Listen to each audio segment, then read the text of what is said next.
The hook. The cell phone clattered across the concrete floor of Stage 7, its screen spider-webbing against a camera tripod. Tyler Nash stared at it, then at his wrist, bent at an angle that made the makeup girl behind craft services actually gasp. Frank Morrison hadn't even breathed hard. "Jesus Christ," whispered Jake Martinez, the film's director. He'd worked with Frank back in '98 on 3 Jackie Chan pictures. Jake knew what he'd just witnessed, but 60 other people on set were still processing it. Frank straightened his security uniform shirt and retrieved his flashlight from where it had fallen during Nash's initial shove. The kid had started it. Everybody saw that. Nash had grabbed Frank's shoulder, spun him around, made some crack about old man reflexes while his phone streamed live to his followers. What they'd all seen next would be analyzed frame by frame within hours. Nash writhed on the floor, clutching his wrist. "You broke it! You fucking broke my wrist!" "Dislocated," Frank corrected quietly. "Ice it. 20 minutes on, 20% off. You'll be fine in 3 days." The assistant director was already on his radio, calling for a medic, probably studio security too. Frank knew the drill. He'd be escorted off the lot within the hour, his keycard deactivated, his final paycheck mailed. 18 months of quiet nights walking these stages, checking locks, nodding at late shift editors, gone. But for those 15 seconds, Thunder Morrison had been back. Nash's phone lay on the ground, still streaming.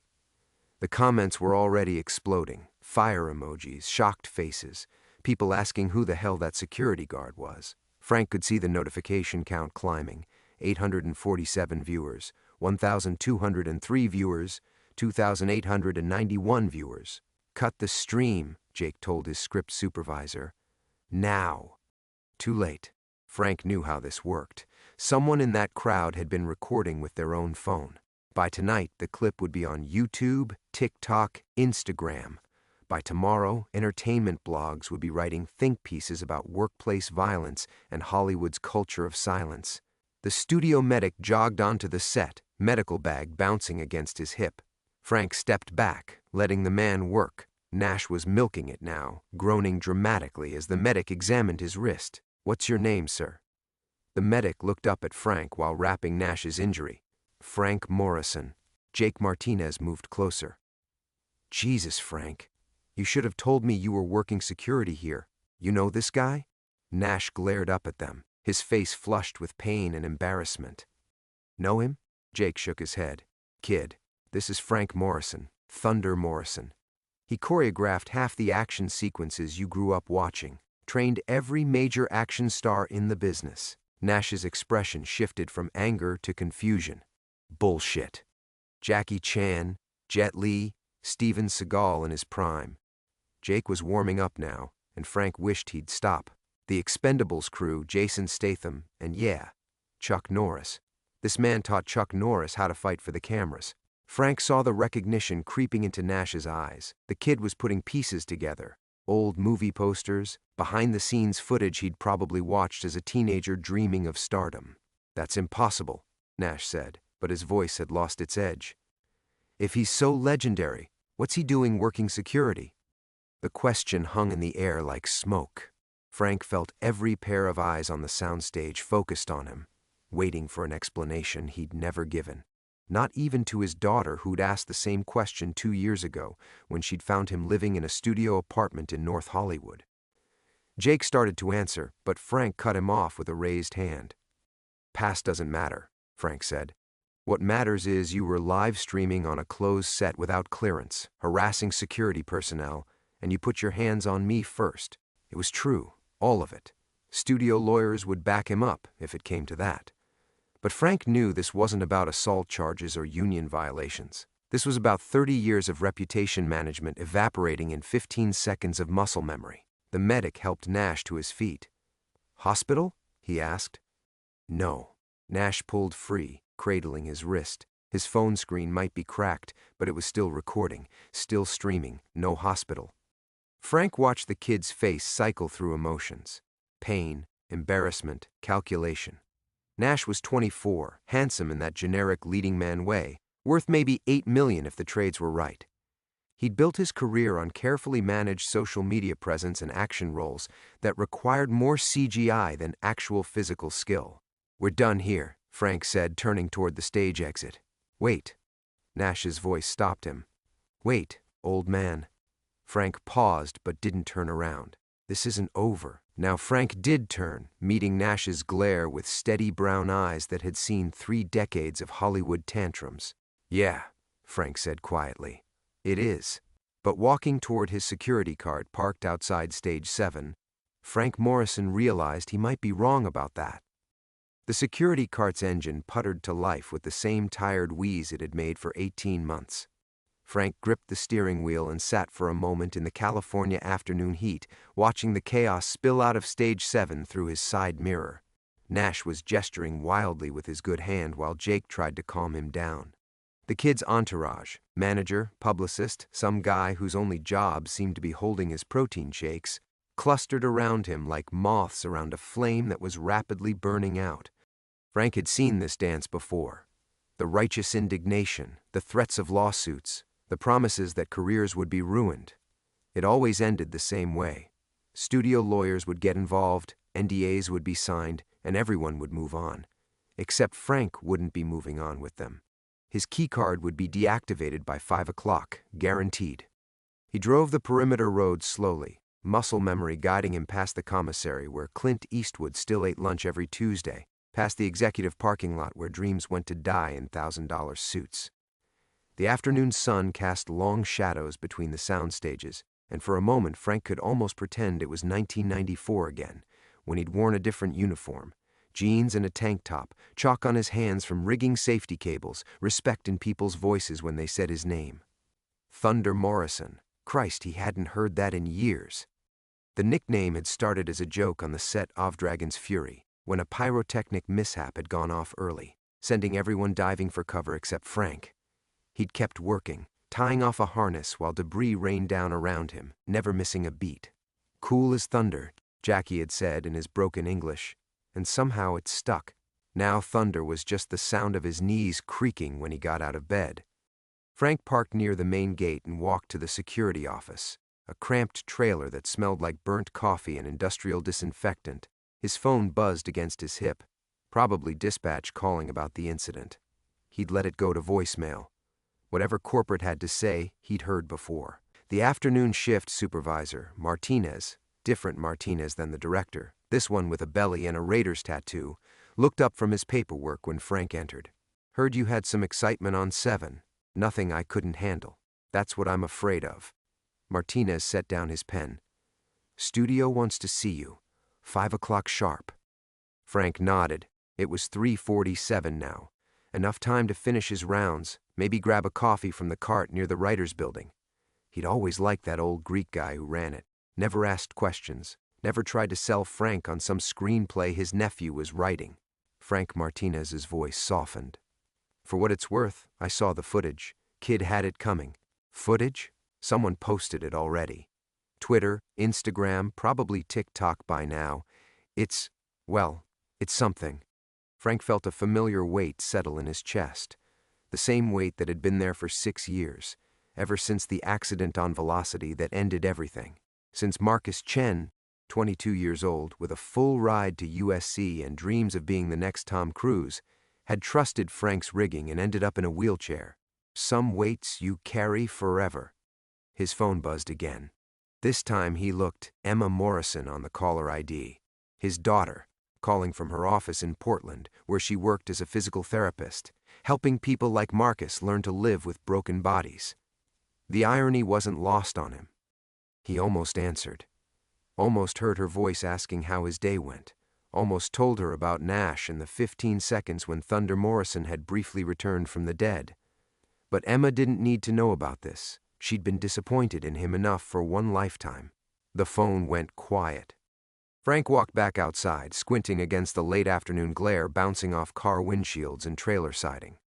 In a few hours, when the sun set behind the Hollywood Hills, the lot would transform. Night shoots would light up the stages, craft services would switch from salads to pizza, and the real work of making dreams would begin. Frank had loved those hours, when the civilian world went to sleep and Hollywood came alive. He'd missed that, but maybe it was time. He was 62, had enough saved up to rent something small near the beach, maybe get a dog, start returning Emma's calls, stop carrying ghosts. His phone buzzed a third time. Text message from an unknown number. Old man, you just made the biggest mistake of your life. TN. Frank deleted it without responding. Tyler Nash was young, rich, and stupid, a dangerous combination in Hollywood, but Frank had bigger problems than an actor with a bruised ego and a dislocated wrist. In 73 minutes, he'd walk into a conference room and hand over his badge to people who'd never heard of Thunder Morrison. The weight in his chest grew heavier. Frank finished his security rounds in silence, checking locks and peering into empty stages where tomorrow's dreams were already being assembled. The Greek coffee vendor waved from his cart, but Frank just nodded and kept walking. No point in small talk when you were already a ghost. At 4:58, he stood outside Conference Room B in the executive building, straightening his uniform shirt one last time. Through the frosted glass he could see shapes moving, suits and lawyers, probably Nash's representation too. Standard damage control meeting. He'd give his statement, sign whatever papers they put in front of him, and walk away with what remained of his dignity. Frank knocked twice and entered. 3 people sat around the polished conference table: Margaret Winters, head of studio security, David Chen, senior legal counsel, and a woman Frank didn't recognize, mid-40s, sharp suit, the kind of controlled energy that screamed talent management. Frank, please sit. Margaret gestured to the chair across from them. This is Rebecca Torres from Nash's team. Torres smiled without warmth. Mr. Morrison, I've heard quite a lot about you in the last 2 hours. Frank remained standing. Look, I know why we're here. I'll clean out my locker and… Actually, David Chen interrupted, sliding a tablet across the table. We need to discuss this. The screen showed Twitter, TikTok, Instagram, a dozen different angles of Frank's encounter with Nash, all posted in the last 3 hours. The view counts made Frank's stomach drop. 2.3,856,000, 1.7 million. Comments poured down like digital rain, most of them variations of the same theme. Who is this badass security guard? Jesus, Frank whispered. It gets better, Margaret said, not sounding like she thought it was better at all. Entertainment Weekly called an hour ago. So did TMZ, Access Hollywood, and something called The Action Report. They all want the same thing, an interview with Thunder Morrison. Rebecca Torres leaned forward. My client is extremely upset, Mr. Morrison. He's threatening to sue the studio, you personally, and anyone else he can think of. Let him try, Frank said automatically. Oh, we did. David Chen's smile was razor thin. Our legal team reviewed the footage frame by frame. Tyler Nash initiated physical contact. He was live streaming on a closed set without proper authorization, and he used threatening language toward security personnel. If anyone's getting sued, it's him. Frank looked between the 3 faces, trying to understand why he wasn't already being escorted to the parking lot. What do you want from me? Margaret exchanged glances with Chen. The studio has received 17 interview requests for you personally. The morning show wants you for a live segment. Joe Rogan's people called. And, Rebecca Torres added reluctantly, Tyler's social media mentions have increased by 400% since the video went viral. His follower count is up by 600,000. Frank finally sat down. I don't understand. People love a story about an old master putting a young punk in his place, Margaret explained. The comments are brutal toward Tyler, but incredibly positive toward you. Real recognizes real. Old school versus new school. This is what happens when you disrespect a legend. Chen pulled out a printed sheet of paper. Someone on Reddit dug up your filmography. Every movie you worked on, every star you trained. There's already a Wikipedia page being created. Frank's blood went cold. If people were researching his career, it was only a matter of time before they found the other story. The one that ended everything. Which brings us to our problem, Margaret continued. The studio's getting calls about you, but we also know about the Velocity incident. About Marcus Chen. The name hit Frank like a punch to the gut. Marcus Chen, David's younger brother as it turned out. Frank had never known the family connection, but looking at the lawyer now, he could see the resemblance around the eyes. That was 6 years ago, Frank said quietly. And it destroyed my brother's life, David replied, his professional composure cracking slightly. 22 years old, and he'll never walk again because you fucked up a safety rigging. The room went silent. Rebecca Torres looked confused, clearly not briefed on this aspect of Frank's history. Frank met David's stare. I've lived with that every day since it happened. Have you? Because from where I sit, you've been hiding in a security uniform, taking the coward's way out. Margaret held up a hand. David. No. David Chen stood up, leaning over the table. You want to know why we're really here, Morrison? Because in about 6 hours, some enterprising journalist is going to connect the dots. They're going to write about the legendary stunt coordinator who crippled a kid and disappeared. Your 15 seconds of internet fame is about to become a very public reckoning. Frank's phone buzzed. Then again. The notifications were coming faster now, a digital avalanche he couldn't stop. Through the conference room window, he could see cars pulling up to the main gate, news vans with satellite dishes, reporters with cameras. They'd found him. After 6 years of hiding, Thunder Morrison was about to be dragged back into the light, whether he wanted it or not. Frank stared through the conference room window as another news van pulled up to the gate, its satellite dish already extending toward the sky like some mechanical flower seeking sunlight. His hands remained steady on the table, but inside his chest, panic spread like spilled coffee, hot, dark, and staining everything it touched. I need to leave, he said, pushing back from the table. Sit down. David Chen's voice carried the authority of someone used to being obeyed. Running won't help you this time. David, please. Margaret shot the lawyer a warning look. Frank, we understand this is overwhelming, but... Overwhelming? Frank's laugh came out harsh. Lady, I've got reporters camped outside my workplace. My face is trending on social media, and the brother of the kid He stopped himself, glancing at David Chen. This isn't overwhelming. This is a nightmare. Rebecca Torres tapped something on her phone, then slid it across the table. Tyler's posted this an hour ago. The screen showed Nash in what looked like a hospital room, his wrist wrapped in a pristine white bandage, managing to look both vulnerable and defiant. The caption read, When Legends Turn Violent. Full story coming soon. #truth, #justice, #never forget. Dramatic little shit, Margaret muttered. Frank studied the post. Nash's eyes held something Frank recognized from 30 years of working with actors. Calculation masked as emotion.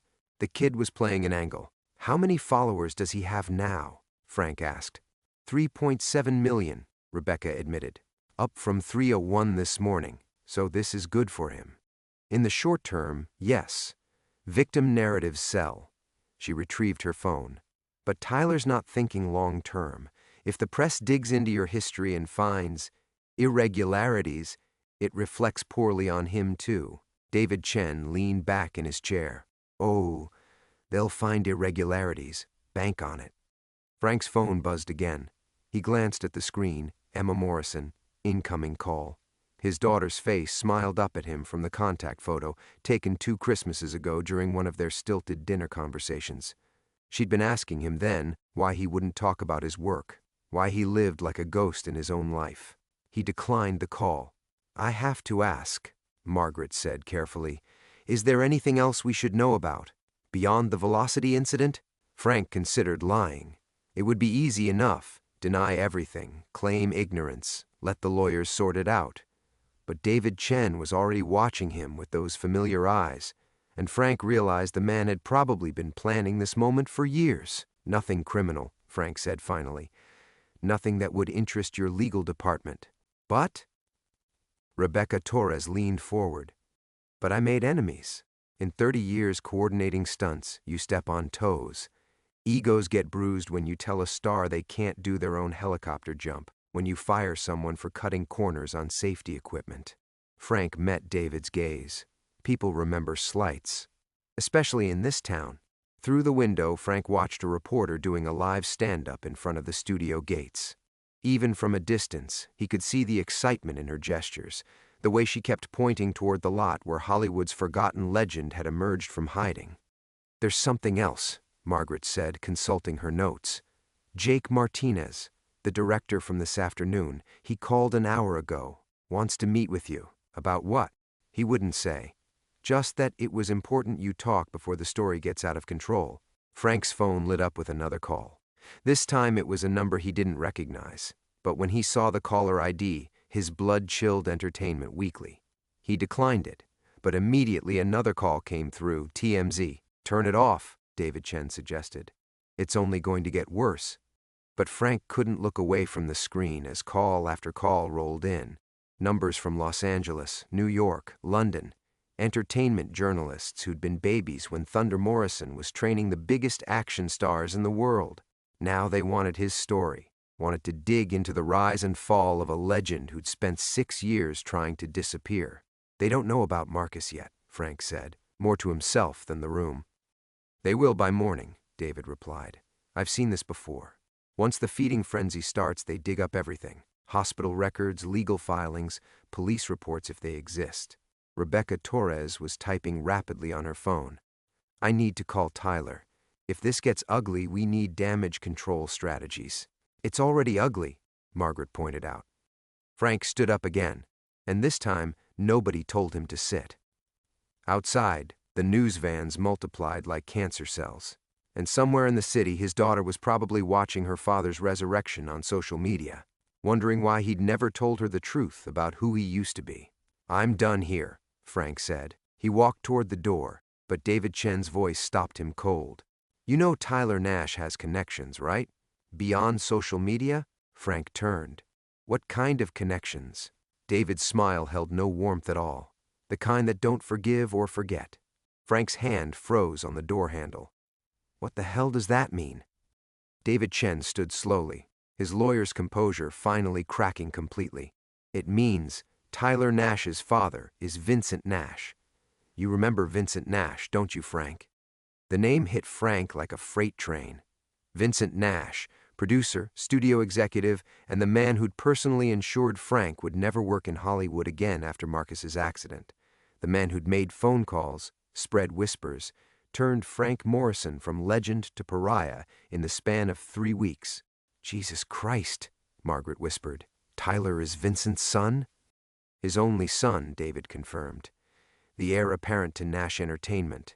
$3 billion in assets, fingers in every major studio deal for the last decade." His smile turned predatory. "You just publicly humiliated the crown prince, Frank." Frank's legs felt suddenly unsteady. He'd known Tyler was connected. You didn't get lead roles at 24 without serious juice. But Vincent Nash? The man was Hollywood royalty, old-school power that traced back to the studio system. And Frank had just twisted his boy's wrist on camera for 3 million people to see.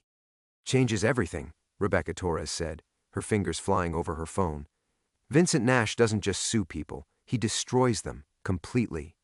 Through the conference room window, Frank watched another news van arrive. The reporters were multiplying, drawn by whatever blood they smelled in the water. But now Frank understood. They weren't just hunting a viral video story. Someone was feeding them information, pointing them toward the real prize. His phone buzzed with a text from an unknown number.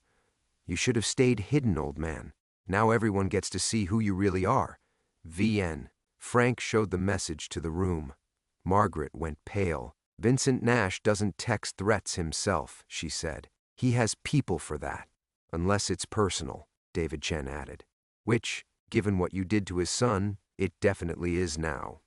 Frank sank back into his chair as the full scope of his situation crystallized. It wasn't just about the video anymore, or even about Marcus Chen. Vincent Nash had the power to dig up every mistake Frank had ever made, every corner he'd cut, every enemy he'd accumulated over 3 decades. And he'd do it publicly, methodically, until Frank's viral moment became a cautionary tale about hubris and fallen heroes. "There's more," Margaret said quietly, reading something on her tablet. "I'm getting reports from security at the main gate. The reporters aren't just asking about today's incident.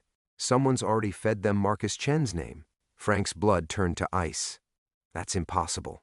The settlement had confidentiality clauses." Confidentiality clauses. Vincent Nash helped write, David Chen said.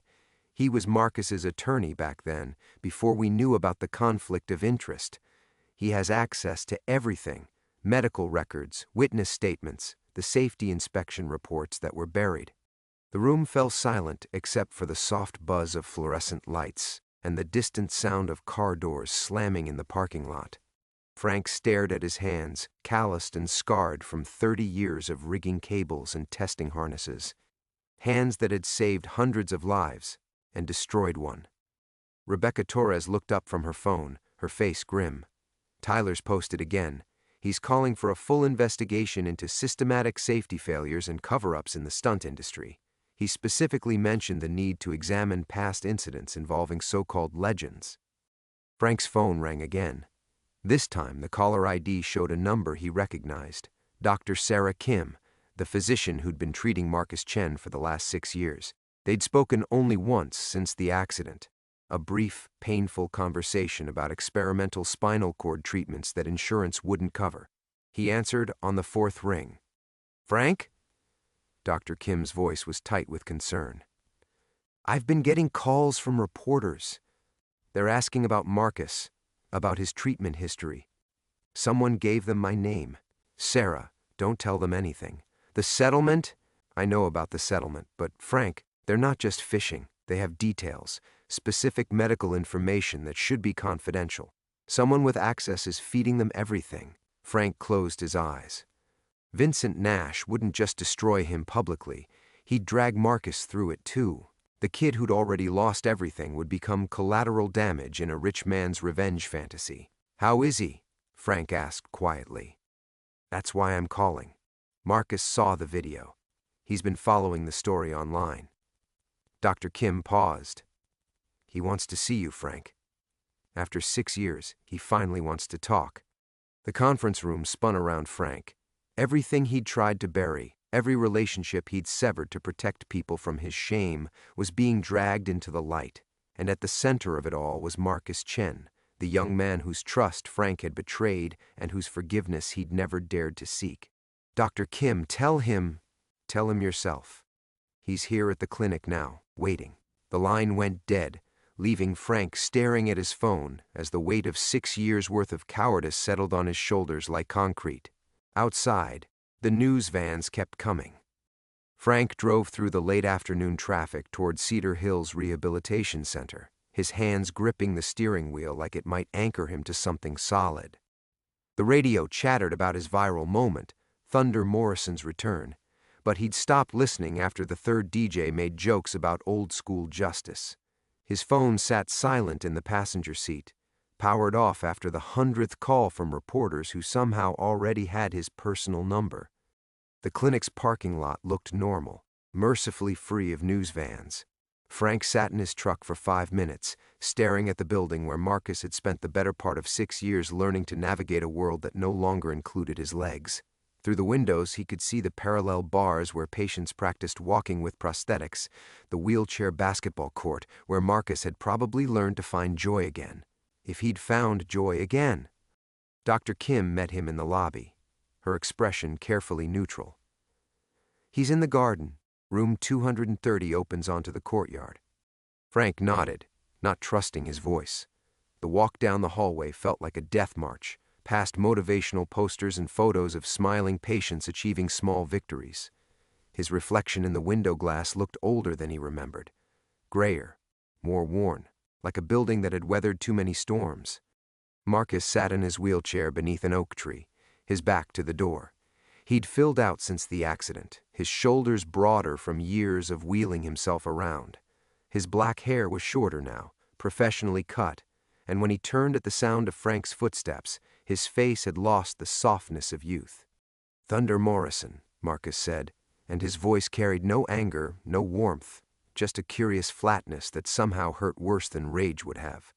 The internet's favorite badass grandfather. Frank stopped 10 feet away, his hands hanging uselessly at his sides. "Marcus, sit." Marcus gestured to a bench. "Unless you're planning to run away again, you're good at that." The words hit like physical blows, but Frank sat.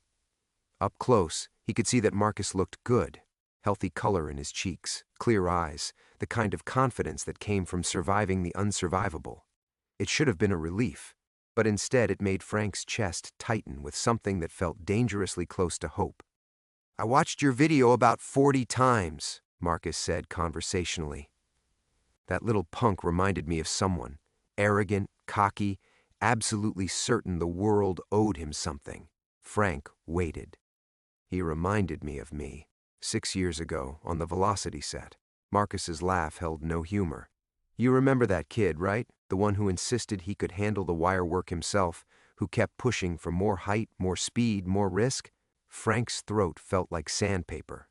Marcus, the one who signed every waiver, dismissed every safety briefing, and basically forced the most experienced stunt coordinator in Hollywood to choose between walking away and letting him get himself killed another way? The garden spun around Frank.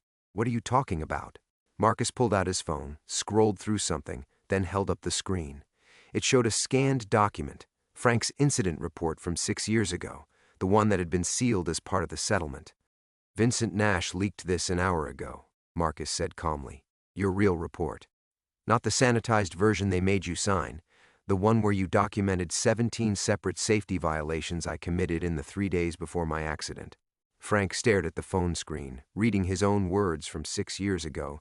Subject repeatedly removed safety equipment between takes, refused to follow established protocols, threatened to have coordinator removed from production if restrictions continued. I don't understand, Frank whispered. Don't you? Marcus leaned forward. For 6 years, I let you carry the blame.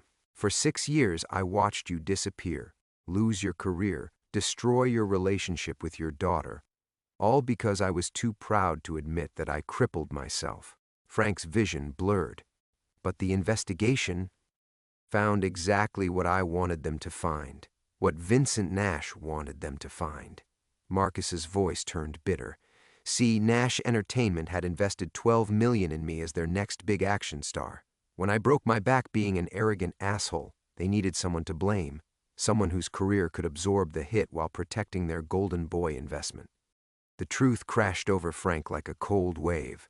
Every meeting with Nash's lawyers, every confidentiality agreement, every dollar of the settlement that had supposedly bought Frank's silence, it had all been theater, a carefully orchestrated destruction designed to protect a 22-year-old idiot's reputation by sacrificing a legend. You let me believe that you were responsible? Yes. Marcus's eyes were steady, unflinching.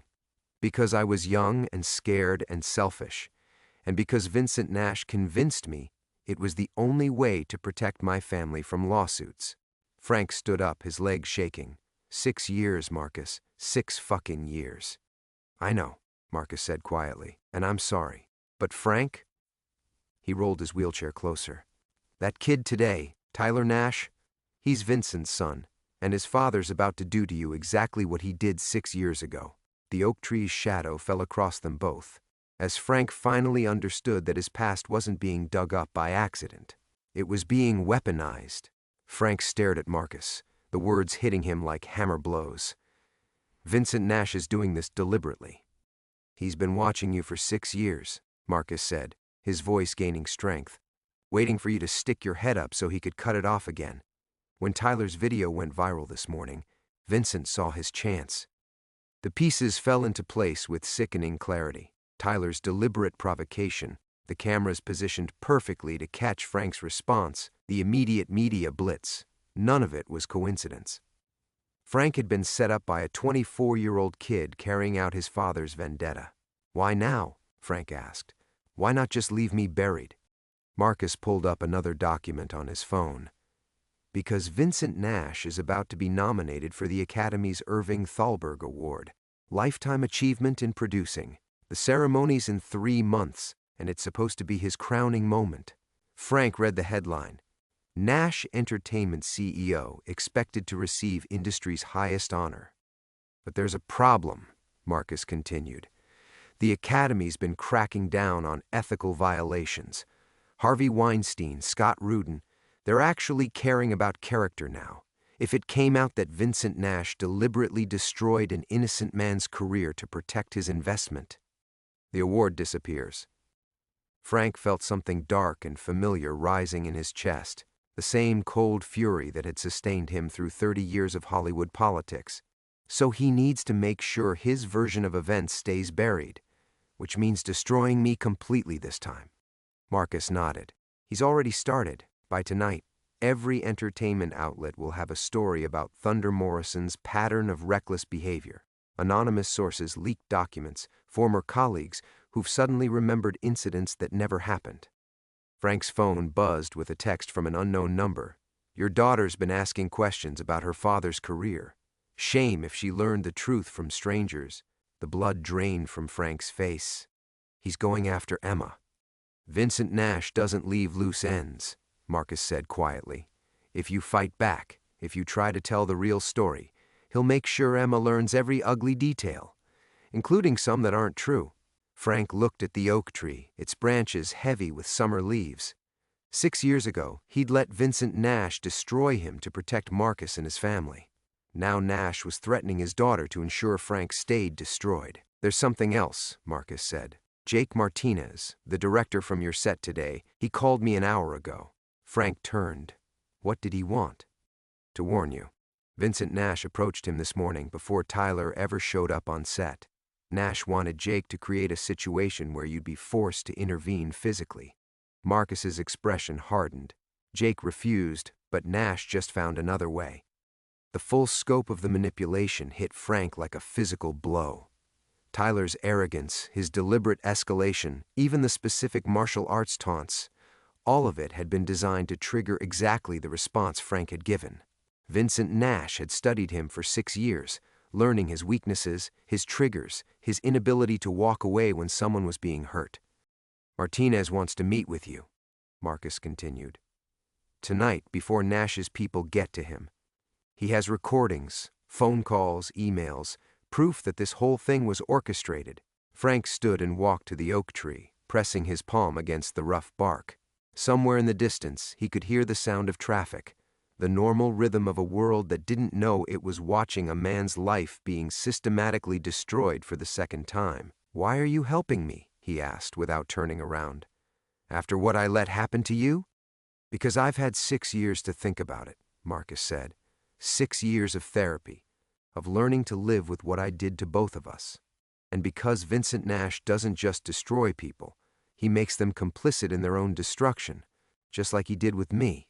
Frank felt something shift inside him, a tectonic movement of anger and resolve that he hadn't experienced since his last day on a film set. For 6 years he'd accepted his exile, convinced himself he deserved it. But now he understood the truth. Vincent Nash had stolen his life, his relationship with his daughter, his sense of purpose, all to protect an industry award and a dead reputation. Where does Martinez want to meet? The Formosa Cafe, 10 o'clock. Marcus rolled his wheelchair closer. Frank, Nash isn't going to stop with destroying you again.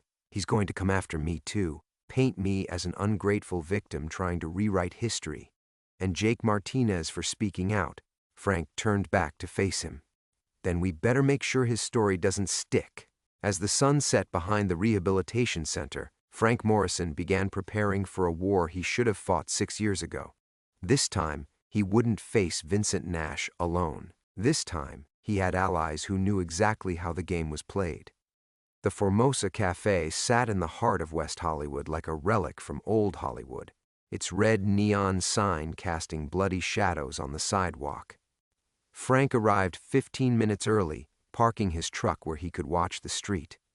The reporters hadn't found him yet, but Vincent Nash's reach extended everywhere in this town. Trust was a luxury Frank couldn't afford. Jake Martinez was already inside, hunched over a corner booth with his back to the wall. The director looked like he'd aged a decade since morning, his usual confidence replaced by the hollow-eyed exhaustion of a man who'd seen behind the curtain. When Frank slid into the opposite seat, Jake didn't look up from his untouched coffee. He owns me, Jake said quietly. Nash Entertainment financed my last 3 pictures. When Vincent Nash tells me to create a situation, I create a situation. When he tells me to keep my mouth shut, he finally met Frank's eyes. I kept my mouth shut for 6 years about what really happened on the Velocity set. Frank felt the familiar weight of betrayal, but it carried less sting now. He understood the machinery of Hollywood destruction too well to blame individual gears. What changed your mind? Jake pulled out his phone, scrolled to a recording app. This conversation, from this morning, before Tyler ever showed up on set. Vincent Nash's voice filled the small booth, smooth and cultured and absolutely certain of its own authority. Tyler's going to provoke Morrison. When he does, I need you to make sure the cameras are rolling. Get it from multiple angles. I want to see every moment of the old man losing control. Jake's voice, tight with reluctance. Vincent, I can't manufacture an incident. You're not manufacturing anything. You're simply documenting what happens when a washed-up stuntman assaults my son. The same pattern of violence that crippled Marcus Chen. Frank's hands clenched on the table. Even in private, Nash couldn't resist rewriting history. The recording continued. Tyler knows exactly what buttons to push. Morrison trained every major action star for 30 years. The man's ego won't let him back down from a challenge, especially from some kid questioning his credentials. Jake stopped the playback.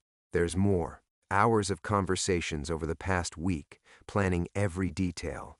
Vincent's been studying you, Frank. He knows your psychological profile better than most therapists. Through the cafe's window, Frank watched a black town car cruise slowly past. Nash's security, probably. Or maybe just paranoia. 6 years of looking over his shoulder had taught Frank to see threats everywhere. Why come forward now? Frank asked. You could have stayed quiet. Because I have a daughter, too. Jake's voice cracked slightly. She's 17, wants to be an actress. When I saw Vincent Nash threatening your kid, he shook his head. Some lines you don't cross, even in this business. Frank's phone buzzed. A text from Emma. Dad, reporters are calling Mom. They're asking about you and some accident. What's going on? The blood drained from Frank's face. Nash wasn't waiting. He was moving on every front simultaneously, applying pressure wherever Frank was vulnerable. He's already contacted her, Frank said, showing Jake the message. Then we're out of time. Jake leaned forward. Frank, I have enough evidence to prove this was a setup. The recordings, emails between Vincent and Tyler planning your provocation, even security footage from the studio showing Nash's people positioning cameras before Tyler arrived on set. Evidence doesn't matter if Vincent controls the narrative, Frank replied. By tomorrow morning, every entertainment outlet will have their version of events. Anonymous sources, leaked documents, colleagues who suddenly remember incidents that never happened. Jake's expression hardened with something that looked like resolve. Then we don't wait for tomorrow morning.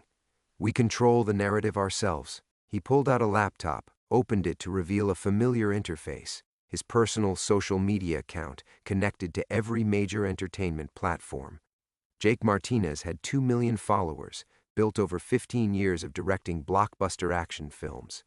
I post everything tonight. The recordings, the emails, the real incident reports from the Marcus Chen accident. All of it, with full attribution. Jake's fingers hovered over the keyboard. Vincent Nash wants to destroy reputations? Let's see how his holds up under scrutiny. Frank stared at the screen, understanding the magnitude of what Jake was offering.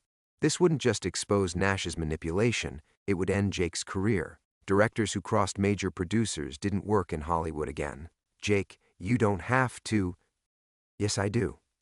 Jake's voice carried the same quiet determination Frank had seen in Marcus's eyes. Vincent Nash has been using us against each other for years, making us complicit in our own destruction, making us choose between survival and conscience. The cafe door chimed as Marcus rolled his wheelchair inside, followed immediately by a woman Frank didn't recognize. She was tall, professional, carrying herself with the confidence of someone accustomed to being the smartest person in the room. This is Rebecca Torres, Marcus said as they approached the booth. Investigative journalist, Los Angeles Times. She's been tracking Vincent Nash's business practices for 2 years.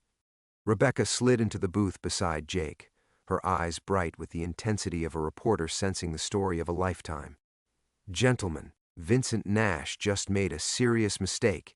He attacked you publicly, which means everything he's done becomes fair game for investigation. Frank looked around the booth. A broken-down stuntman, a blackmailed director, a paralyzed actor, and a journalist with a grudge. Against Vincent Nash's empire, they seemed impossibly small. But as Jake's fingers began moving across the keyboard, Frank felt something he hadn't experienced in 6 years: hope. The war for his life was finally beginning. The war ended not with explosions, but with the quiet clicks of keyboard keys in a West Hollywood cafe at midnight. Rebecca Torres published her exposé at 12:01 a.m. Pacific Time, 30 to 6 hours after Tyler Nash had laughed at Frank Morrison on a movie set. The headline read, "The Nash Files: How Hollywood's Most Powerful Producer Systematically Destroys Careers." Jake Martinez's social media posts went live 60 seconds later, complete with audio recordings and internal emails. By 12:05 a.m., Marcus Chen had uploaded a video statement from his apartment, speaking directly to the camera about 6 years of enforced silence. Frank sat in his truck outside the Formosa Cafe, watching the story explode across his phone screen. Retweets cascaded like dominoes. Entertainment reporters who'd been preparing hit pieces on Frank Morrison suddenly found themselves scrambling to cover the real story. Vincent Nash's phone, according to Rebecca's sources, hadn't stopped ringing. The Academy of Motion Picture Arts and Sciences issued a statement at 6 a.m.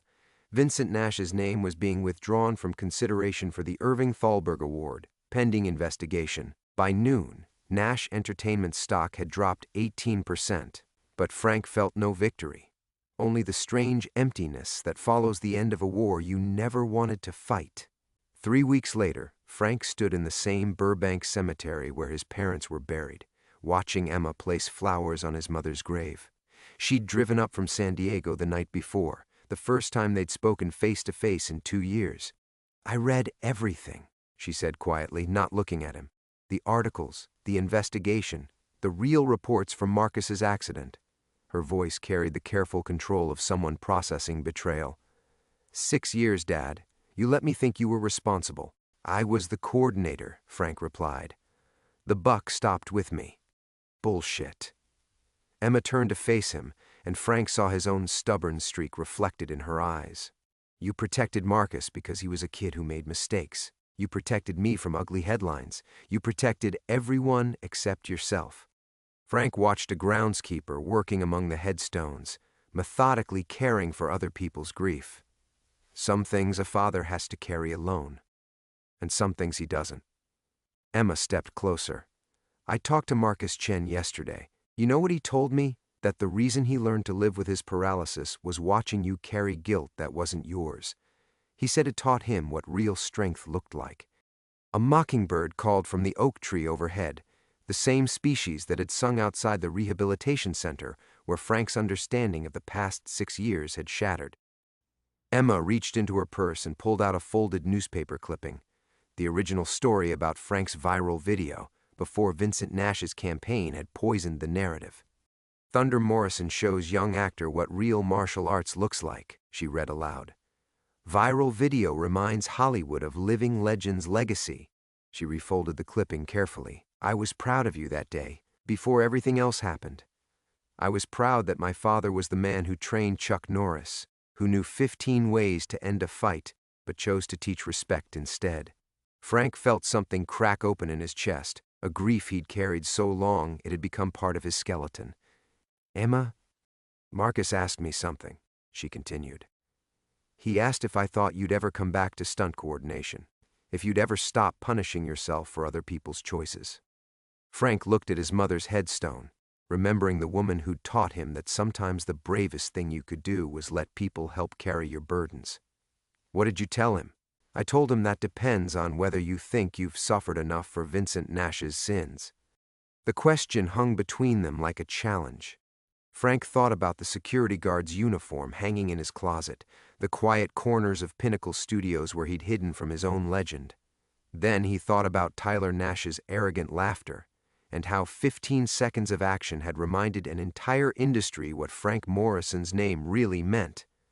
"The studio called yesterday," he said quietly. "They want me back. Full consultant on the new John Chen film. Marcus's brother's directing debut. Emma's smile was small but genuine. John always said you were the best coordinator who ever lived, was being the operative phrase. Is, Emma corrected firmly. Present tense. Some things don't break, Dad. They just get buried for a while. As they walked back toward their cars, Frank felt the California sun on his shoulders and realized that for the first time in 6 years, he wasn't looking over his shoulder for Vincent Nash's next move. The producer had resigned in disgrace, his empire crumbling under federal investigation. Tyler Nash had issued a public apology and entered rehab. The war was over. Frank Morrison had survived. But more than that, in the space where Vincent Nash's shadow had fallen across his life, something new was growing. Not redemption exactly, but something quieter and more sustainable, the possibility of purpose beyond survival. Thunder Morrison was going home.